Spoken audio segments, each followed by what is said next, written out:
Shorty said she coming with a bag, with a fan, with a young, coming with a bag, with a fan, with a young, coming with a bag, with a fan, with a young, coming with a bag, with a. Shorty said she coming with a bag, fan, so a young nigga pull up in the raw. Now she said she wanna come over, yeah, but I don't want no love. I just wanna make the mood love. Selamat pagi. Di sini kami dari kelompok 6 yang beranggotakan 1. Apriendo Manalu, 2. Vivin Sajadah Amimi, 3. Lutfia Putri, 4.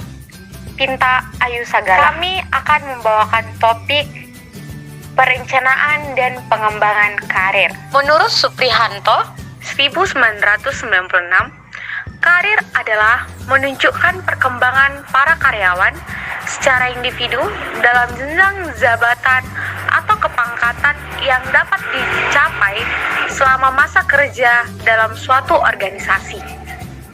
Dalam hal ini, pengertian karir tidak hanya terfokus pada individu, melainkan juga organisasi. Perencanaan karir atau career planning adalah suatu proses di mana individu dapat mengidentifikasi dan mengambil langkah-langkah untuk mencapai tujuan-tujuan karirnya.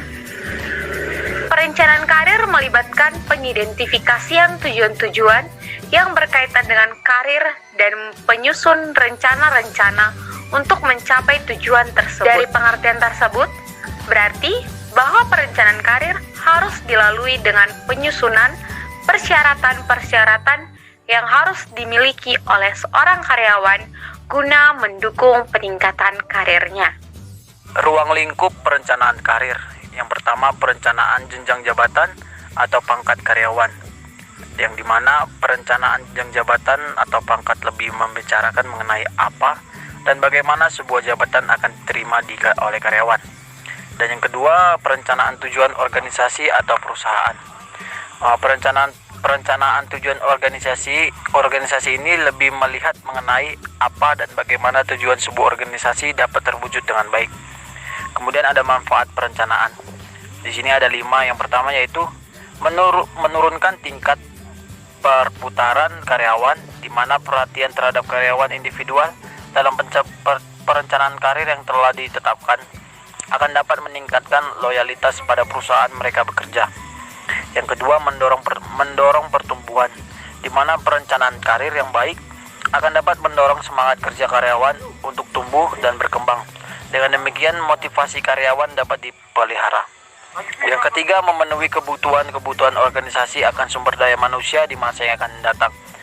Yang keempat, memberikan informasi kepada organisasi dan individu yang lebih baik mengenai jalur potensial karir di dalam sebuah organisasi.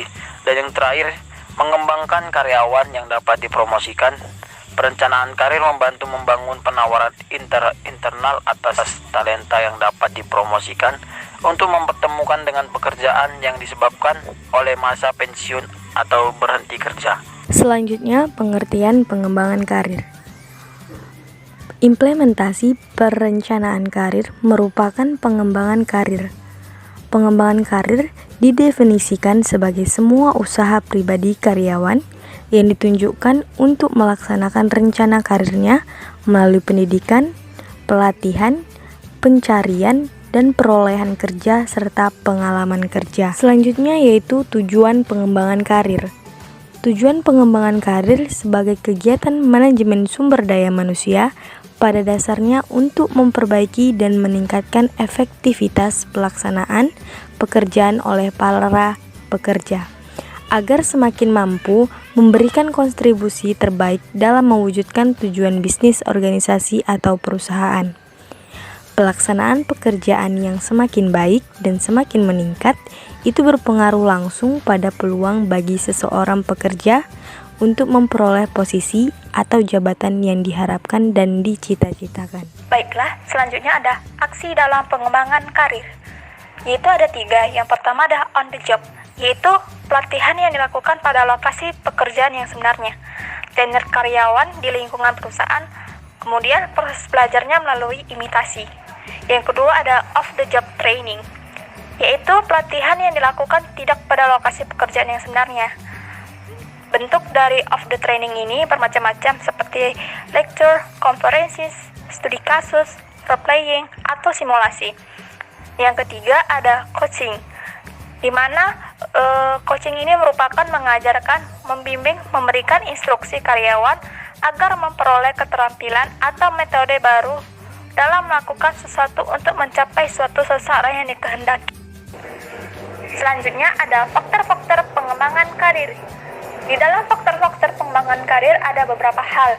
Yang pertama ada hubungan pegawai dan organisasi. Yang kedua ada personalia pegawai. Yang ketiga, politicking dalam organisasi. Yang keempat, sistem penghargaan atau reward. Yang kelima, jumlah pegawai yang bekerja.